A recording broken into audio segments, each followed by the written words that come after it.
buenas tardes, televidentes del Caribe colombiano. Estamos en los clips de Consultorio Jurídico, como todos los días lo hacemos, para darle información jurídica y resolver inquietudes de nuestros televidentes. Víctor Julio, muy buenas tardes. Buenas tardes, Humberto, y buenas tardes, televidentes. En esta semana, Humberto, vamos a hablar de un tema de mucha importancia para la comunidad, que es el divorcio. Y nos acompaña en el set la doctora Alicia Álvarez. Doctora Alicia, bienvenida. Gracias, muy amable, buenas tardes. La doctora Alicia Humberto es especialista en esta área, tiene mucha experiencia, es docente de la universidad aquí de Barranquilla, y a quienes formulamos la siguiente pregunta, doctora Alicia. ¿Cuál es la diferencia que hay entre un divorcio de un matrimonio civil y de un matrimonio católico?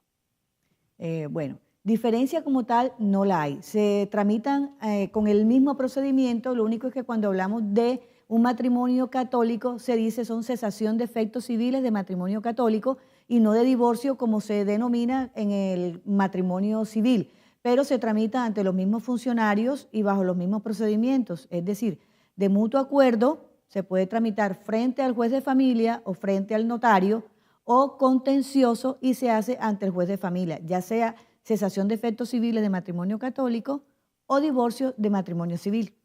¿En qué consiste, doctora Álvarez, la nulidad del matrimonio? ¿Cómo se hace? Bueno, la nulidad de matrimonio es diferente un poco al tema del divorcio, porque aquí lo que se quiere dejar sin efecto es el matrimonio como tal, declararlo que no tuvo una validez porque incurrió en alguna falta. La más recurrente que se da es cuando hay un matrimonio anterior y entonces el matrimonio se declara nulo porque para podernos casar tenemos que divorciarnos del matrimonio anterior. Eso con respecto al matrimonio civil. Cuando hablamos de matrimonio católico, la nulidad se tramita ante los tribunales eclesiásticos y son unas causales distintas a las señaladas en el Código Civil para la nulidad del matrimonio civil. Doctor Álvarez, muchas gracias. Víctor Julio, ¿quiere hacer otra pregunta antes de irnos? En esa ocasión, doctora, o en ese trámite, ¿se necesita estar asistido de un apoderado para ir ante los tribunales eclesiásticos? Sí, señor. Tanto para la nulidad del matrimonio como para el divorcio se requiere que estén las partes representadas por un abogado. Doctora Alicia, ¿cuáles son las causales para que una persona se pueda divorciar, o al menos las más recurrentes? Bueno, en nuestro Código Civil, en el artículo 154, plantea 9 causales de divorcio, pero las más recurrentes son el incumplimiento de los deberes de esposo o padre, también lo que tiene que ver con la violencia intrafamiliar, la separación de cuerpos por más de 2 años y el mutuo acuerdo. Porque las otras causales ahí están, pero son menos recurrentes, como por ejemplo la embriaguez habitual, la drogadicción, padecer una enfermedad grave incurable que ponga en peligro la vida de las personas, actos de depravación. Esas no se utilizan mucho, entre otras cosas porque son de un rango muy íntimo y entonces las personas utilizan más otras causales como las que le mencionaba inicialmente. Porque es muy difícil. ¿Quién mide la depravación? Por ejemplo, la relación entre las parejas cuando todo es válido, todo puede ser válido de mutuo acuerdo, por supuesto. ¿Qué es depravación? ¿Quién mide eso? Ese es el problema, por eso le decía que hay unas causales que son muy íntimas, que son difíciles de demostrar.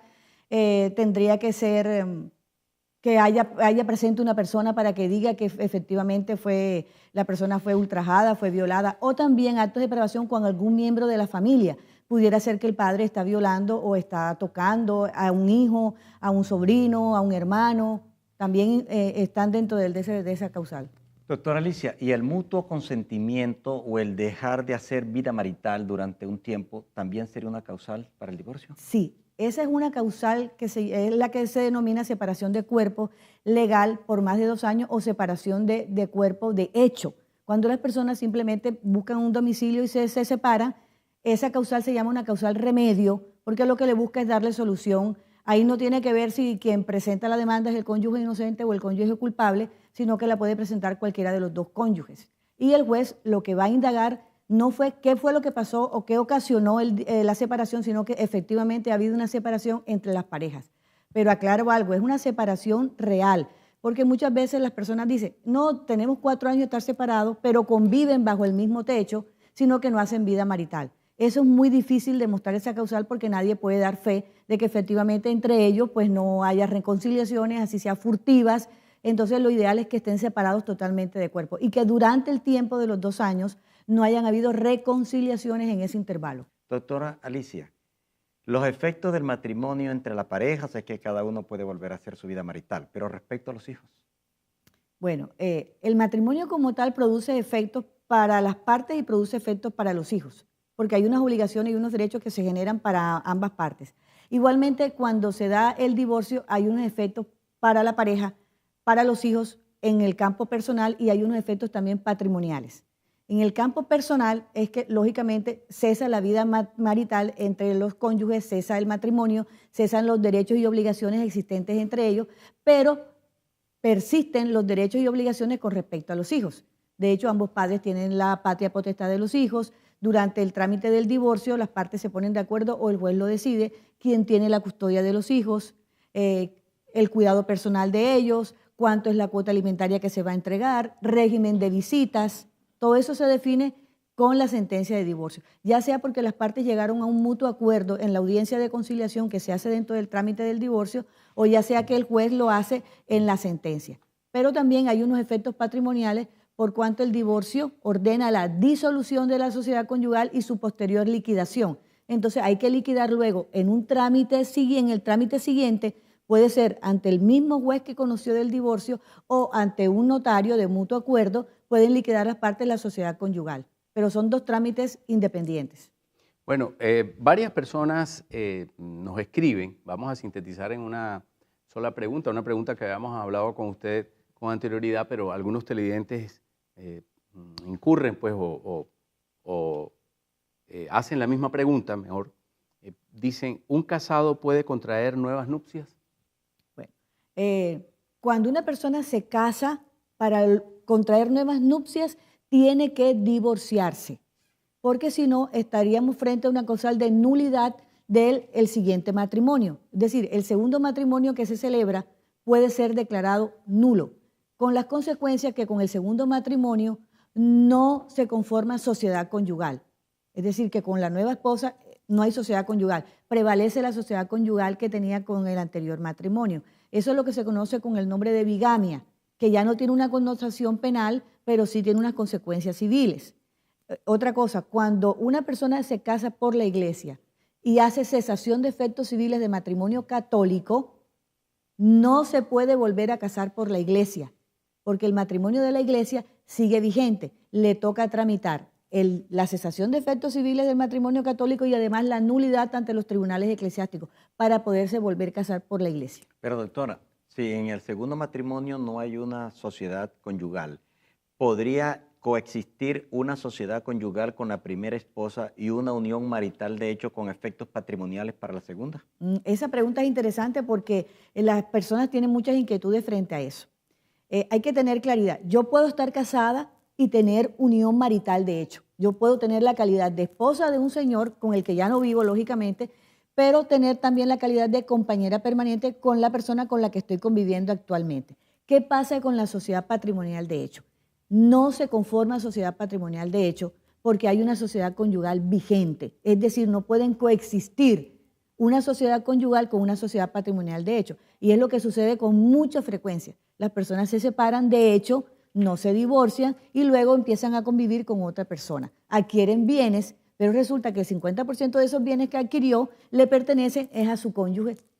Entonces, lo ideal cuando uno se separa es divorciarse porque sucede eso. El compañero o la compañera permanente son los que salen perdiendo porque no adquieren derechos patrimoniales porque está prohibida la coexistencia de las dos figuras. Aunque hayan construido un patrimonio Aunque juntos. lo hayan construido. Sí, así es. Entonces, el consejo es dejar los papeles bien claros, las cartas sobre la mesa. Sí, señor, absolutamente. así es. Y doctora Alicia, cuando se separan la pareja por cualquier causal, uno de los cónyuges tiene derecho a que el otro le siga dando alimento y en caso afirmativo, ¿en qué cuantía, por cuánto tiempo o cesa esa obligación?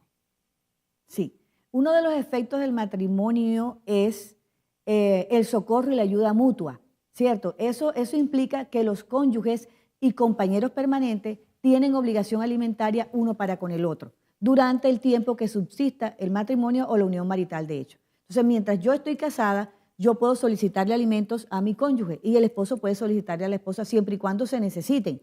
No es que yo le voy a solicitar porque sí, es decir, si yo no estoy trabajando, yo le puedo solicitar alimentos a mi cónyuge. ¿Qué pasa con el divorcio? Cuando hay un divorcio como tal, el cónyuge inocente, es decir, aquel que no dio lugar al divorcio, puede acceder a una cuota alimentaria a cargo del cónyuge culpable. Eso lo señala el juez, la cuantía en que está obligado a darle esa cuota alimentaria. Eso es una sanción que le impone la ley al cónyuge por haber provocado el divorcio. Y el cónyuge la va a tener hasta cuando la necesite, porque eso es uno de los pilares fundamentales de la obligación alimentaria. Esta existe mientras exista la necesidad en el alimentario. En este caso, el alimentario vendría siendo el cónyuge. Doctora Alicia Álvarez, hay una inquietud de nuestros televidentes, una de las tantas inquietudes, que tiene que ver con la tenencia y la custodia de los hijos. Históricamente se ha creído que son las madres quienes deben y pueden y merecen tener los hijos, pero la ley no lo establece así. Además, es una manera también injusta desde el punto de vista de la perspectiva de género que solo las madres tengan los hijos porque los padres también queremos a los hijos. Sí, esta es una discusión que viene de antaño y como tú bien lo acabas de decir, es decir, históricamente se ha considerado que la mamá es la persona apta para tener a los hijos y a los hombres se les ha discriminado un poco en ese sentido. Pero últimamente la Corte ha dictado una sentencia con respecto a eso y se ha venido viendo cómo el hombre ha sido un poco más activo en ese aspecto y ya pelea la custodia de sus hijos, ya quiere tener la custodia de sus hijos. Y como tú bien decías, desde la perspectiva de género, pues, y estamos hablando de una igualdad, pues tanto el hombre como la mujer, el padre o la madre, están en igualdad de condiciones para criar y educar a los hijos. Claro está que el juez tiene que examinar las condiciones en que están el papá, está la mamá, para decidir, al margen de si tiene derecho o no tiene derecho el hombre o la mujer, es con quién va a estar el menor en mejores condiciones, porque los derechos del niño y de las niñas están por encima del derecho de los adultos. Entonces, si el papá está en unas mejores condiciones, y no hablo de condiciones económicas, no, son condiciones que enmarcan todo el entorno del menor, que el señor le pueda proporcionar una mayor estabilidad al menor psicológicamente, físicamente, emocionalmente, lo tenga en un buen ambiente, que de pronto la mamá no esté,